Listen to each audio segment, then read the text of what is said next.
রঘুনাথ নিয়ে যে স্বপ্নটা দেখেছিলাম কি মাস বড় ক্যানভাসের ছবি করবো, এবং এই যুগটাকে আবার ফিরিয়ে নিয়ে আসার চেষ্টা, সেটা সবাই সমর্থন করেছে এবং সবাই দেখছে, সেটাই ভালো লাগে। এবং যারা দেখেনি এখন অব্দি, যারা প্যান্ডেল হপিং এ বা বাড়িতে গেট টুগেদার বা অন্যান্য কাজ নিয়ে ব্যস্ত ছিলেন,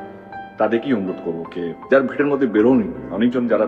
পুজোর সময় ভিড়ও অনেক বেশি বলে অনেক বন্ধুরা আছে তারা বেরোয়নি হয়তো, তো তাদেরকে অনুরোধ করবো কে রঘু ডাকাত রমরমিয়ে চলছে এবং দারুণ রেসপন্স। প্রথম দুদিন বন্ধু বান্ধবরা একটু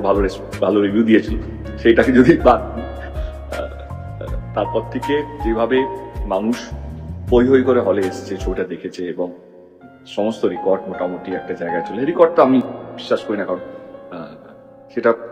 এরপরে অন্য কেউ এসে ভাঙবে। সেটা থেকে বড় কথা হচ্ছে